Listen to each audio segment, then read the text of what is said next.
Story recaps here. Today I'm going to explain a fantasy, horror, and mystery film called Fantasy Island. Spoilers ahead, watch out and take care. One fine day, Julia informs Mr. Rourke that the plane they've been waiting for has finally arrived. The man then gets his staff ready to greet their guests, Melanie, JD, Brax, Patrick, and Gwen, who all won a contest to stay on Fantasy Island. Julia introduces herself to the winners as Rourke's assistant, saying he'll meet them later before taking them to their rooms. At the same time, a man named Damon watches them from afar. Moments later, stepbrothers Brax and JD wait at the bar while the other guests settle in their rooms. Meanwhile, Julia tells Gwen that Rourke tailors each fantasy specifically to the guest, adding that her life is about to change forever. Then, Julia's nose bleeds as she leaves, but she just wipes it off and continues to walk away. Once Julia's gone, Gwen notices some footprints in the bathroom and sees a burnt man in the mirror, but he quickly disappears. That night, the guests gather at the bar while waiting for Rourke. There, JD reveals to Patrick how his dad married Brax's mom when he was still a kid, and the men introduce themselves to each other. Meanwhile, Melanie asks Patrick what his fantasy is, wondering what his room will look like, but he doesn't know how the whole thing works. So, Melanie says it's virtual reality, and Patrick starts to think that it'll be some sort of immersive experience. However, Gwen wants to know if the fantasy will involve a person from their lives. Thankfully, Rourke finally shows up to answer their questions. After properly introducing himself, Rourke reveals that there's only one fantasy per guest and that they must see it through to its natural conclusion. He also adds that fantasies rarely play out as anyone might expect, but they always play out exactly as they should. At the same time, Rourke says that everything will begin after a good night's rest, but since JD and Brax don't have the rooms yet, the host informs them their fantasy is about to start. A few minutes later, JD and Brax follow Rourke outside. While walking, JD keeps calling Brax T, an old nickname he hates. Then, Rourke brings the brothers to a rave at a mansion, revealing that their fantasy is to have it all. Once he leaves, JD parties with different women and Brax enjoys the company of men. After a while, Brax sees a burnt man arrive at the mansion, but he thinks his eyes are just playing tricks on him. The next day, Rourke summons Gwen to his office, where he talks to her about her fantasy of getting a do-over. Then, Rourke learns that she turned down a marriage proposal before. Rourke wants to know if Gwen would say yes if she could do that moment over, and when she says she would, he leads her to a room where her fantasy awaits. Behind the doors, Gwen finds her ex-fiancé, Alan, waiting for her at a restaurant. Then, when they reach their table, Gwen gets confused because Alan is being nice to her even though she didn't speak to him for 5 years. However, Alan says he has no idea what she's talking about, saying he saw her in his bed that morning. Realizing everything is not real, Gwen tries to talk to Rourke and says that's not what she wanted. However, the host simply tells her not to ruin her second chance to say yes to Alan's marriage proposal, adding that everything is as real as she makes it on Fantasy Island. Meanwhile, Patrick joins Melanie as she drinks and finally reveals his fantasy to enlist, but his mom made him promise that he wouldn't. On the other hand, Melanie admits that her fantasy is to exact revenge on her bully, Sloan. Melanie had to see a shrink she calls Dr. Torture because of Sloan, and now she wants to feel what it's like to be on the other end. As if on cue, Rourke shows up and instructs Melanie to head to the elevator and push the button for the floor with no name. Melanie then notices water dripping inside the elevator, and upon reaching the designated floor, she starts recording and places her phone on a shelf. She then turns on a switch and finds Sloan in another room separated by glass, gagged and bound to a chair. Melanie thinks Sloan is just a hologram and reads the letter left for her, stating she can press the buttons for a variety of revenge. Eager to get back at Sloan, Melanie presses a button which electrocutes her bully. She then pushes more buttons to continue torturing Sloan and eventually sees a video of her with a man who's not her husband, happily posting it online. After that, Melanie presses another button and sees the footage of Sloan's husband, Will, who watches his wife's leaked video and calls her to know if that's where she's been in the last 2 days. At that moment, Melanie realizes something is wrong and presses another button, seeing a video of Sloan being abducted. So she quickly calls Rourke and says she's done, unable to believe that the host would actually kidnap Sloan. Meanwhile, Rourke takes Patrick into the woods where Damon warns him that the entire island is not what he thinks. However, their conversation is cut short by some soldiers, so Damon immediately hides. Patrick tries to tell the soldiers he's part of a covert operation, but the men don't believe him and take him with them. Back at the restaurant, Gwen finally accepts Alan's marriage proposal despite knowing it's just a fantasy. At the same time, the stepbrothers find a panic room and armory where Brax decides to take a grenade. Then, the two go to the beach and JD throws the grenade into the water using a baseball pitching machine. Meanwhile, Patrick finally meets the soldiers' leader, Lieutenant Sullivan. Of course, Patrick instantly recognizes the man as his father and demands to see Rourke, yelling that's not what he asked for. Then, Sullivan sees his name on Patrick's dog tags and asks him how that happened, but they soon get attacked by their enemies. Patrick can only stand there as the men exchange fires, and unfortunately, he gets shot and passes out. On the other hand, a surgeon suddenly enters Sloan's room. Melanie then bangs on the glass to stop the surgeon from hurting Sloan, realizing he's Dr. Torture. However, Dr. Torture ignores her and cuts Sloan's arm, so Melanie presses a button which triggers a loud alarm and distracts the doctor. After that, Melanie instructs Dr. Torture to cut off Sloan's right ring finger, but when he's about to do it, Melanie presses a button and electrocutes him. She also presses another button to douse him with water, and once he loses consciousness, Melanie takes her phone and breaks the glass separating her from Sloan to help the girl escape. Concurrently, everything descends into chaos at the mansion when one of Brax and JD's model friends gets shot, so they immediately head to the panic room. Then, Brax calls Rourke and informs him of their situation, so the host tells him the intruders are probably Kalashov's men. Kalashov used to own that house, and Rourke adds that the problem with having it all is usually other people want to take it. Unfortunately, the panic room closes as Rourke and Brax talk, leaving the stepbrothers outside. Brax is now panicking, but the host reminds them they must see their fantasy through to its natural conclusion and ends the call. Unfortunately, it isn't long before Kalashov's men find JD and Brax. On the other hand, Sloan tries to understand how Melanie ended up on the island, thinking she's been kidnapped too. However, Dr. Torture soon arrives and tries to kill Sloan, but Damon saves them by stabbing the doctor. He then tells the ladies to come with him, and the two quickly follow him. Meanwhile, Gwen has a nightmare about the burnt man strangling her before waking up beside Alan, but despite that, Gwen just tells Alan to go back to sleep.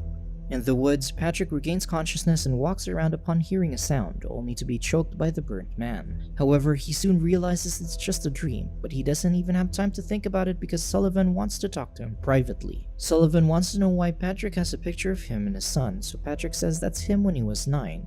However, Sullivan doesn't believe Patrick and shows him his ID, asking why it has his son's name and birthday on it. Unsure how to prove he's Patrick Sullivan, Patrick tells his father things only he knows. Eventually, the lieutenant believes Patrick, and Patrick realizes that his real fantasy is to see his father. Then, Patrick tells Sullivan he died saving his men on a classified mission in Venezuela, and Sullivan says they'll go there the next day. The following day, Gwen wakes up and sees a photo of her with Alan, realizing they're already married. Unable to believe it, Gwen decides to talk to Rourke, but the host reveals that they've already been married for 5 years, adding that they have a daughter, Lila. Sure enough, Gwen sees more pictures of her family in her phone and starts having flashbacks, remembering Lila while she was growing up. Meanwhile, Rourke reveals the island's powers, saying he looked for it with his wife years ago. However, she died before they reached the island, so when he discovered that place, he wished for her to live again and return just as he met her. However, Rourke has to stay on the island to be with his wife forever and orchestrate the fantasies for the guests. In the woods, Sullivan starts to leave with Patrick. However, Patrick tells Sullivan his men will die without him, revealing that he was killed when he threw himself on a grenade to save them. But despite that revelation, Sullivan is determined to get home to his 9-year-old son. So, Patrick tries to stop Sullivan from leaving, and as the two get into a physical fight, Patrick points a gun at his father and tells him he'll help him complete his mission.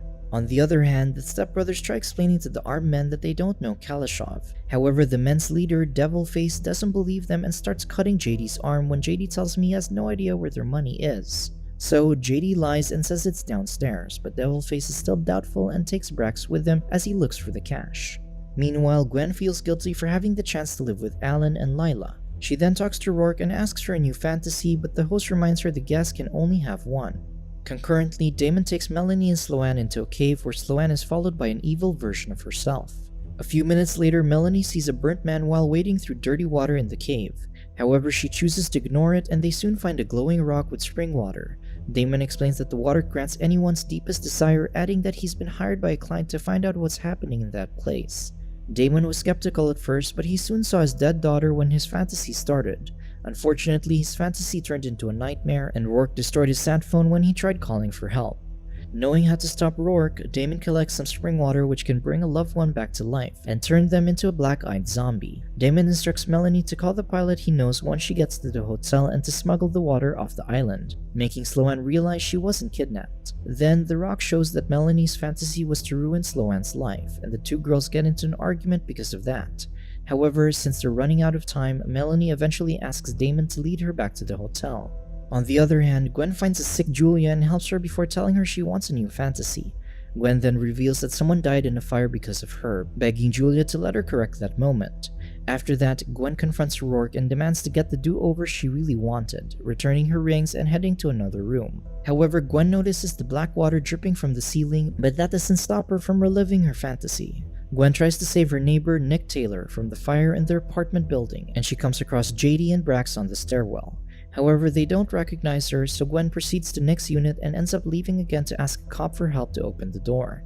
Then, Gwen realizes that the cop is Patrick, who also doesn't recognize her and says they should just wait for the fire department.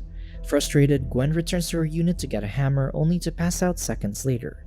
Meanwhile, Brax runs and hides in the armory where he gets a gun to shoot one of Devilface's men. On the other hand, a zombified Dr. Torture attacks Damon and eventually stabs him, but that doesn't stop him from pushing the doctor off a cliff. Unfortunately, that costs him his life too, so Melanie makes sure that he didn't die in vain and takes his map. Meanwhile, Patrick helps Sullivan and his men rescue some hostages in Venezuela, who turn out to be JD and Brax. However, Patrick thinks Brax is one of the bad guys because he's wearing a mask and holding a grenade. So, Patrick immediately stops Brax, which allows Devilface and his minion to take them down. But Patrick and Brax fight back, while on the other hand, Sullivan and his team rescue JD and the models. Unfortunately, they're unaware that every bad guy they kill turns into a black-eyed zombie. Outside, Patrick finally kills Devilface and his underling just as Sullivan and his team arrive. Unfortunately, the black-eyed zombies start showing up, killing JD and Sullivan's men.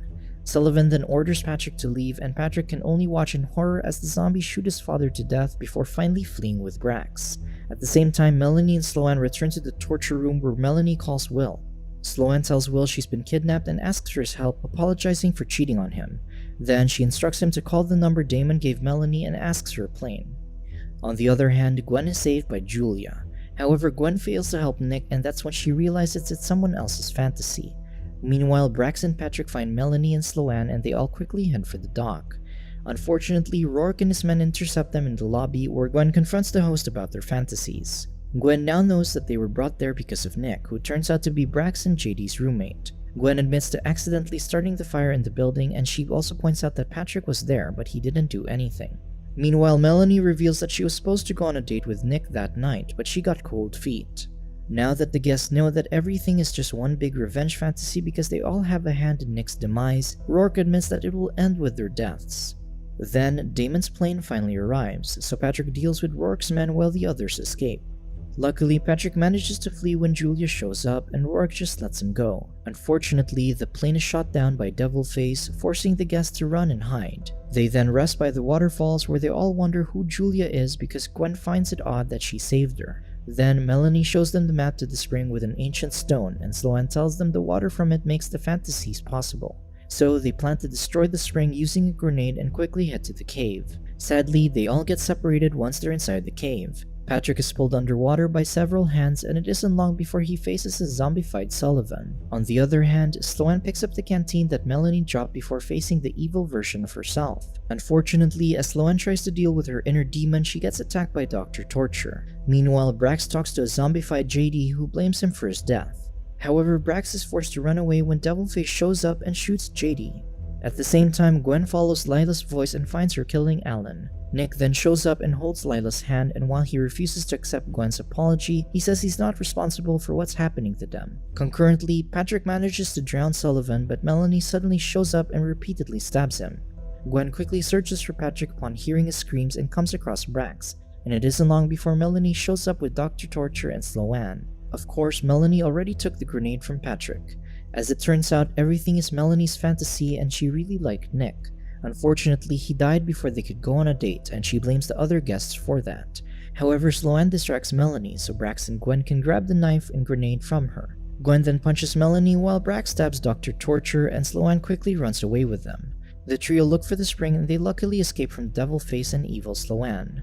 Then, once they find the spring, Rourke shows up and reveals that Julia is her fantasy because she's his wife. However, Rourke's wish was to have her back just as he met her, so Julia would appear without knowing him before getting sick and dying again. Unfortunately, after telling the story, Rourke grabs the grenade from Gwen and he says he has no choice but to give Melanie her fantasy because that's the price he has to pay to be with Julia. Seconds later, Melanie arrives with her underlings and Rourke throws the grenade with its pin into the spring. However, Julia talks to Rourke as he walks away, asking him to let her go and save the guests. Meanwhile, a wounded Patrick tries to urge Melanie to let the others go just as Rourke returns, and the host tells them all the guests get a fantasy. Because of that, Sloane drinks the spring water from the canteen, revealing that her fantasy is for Melanie and Nick to be together. Then, a burnt Nick grabs Melanie into the spring and the black-eyed zombies eventually vanish. However, Melanie makes one last effort to get back at the guests and throws the grenade on the ground, leaving Patrick with no choice but to sacrifice himself to save his friends. Then, the next day, Gwen, Brax, and Sloane learn from Rourke that Patrick died as a hero.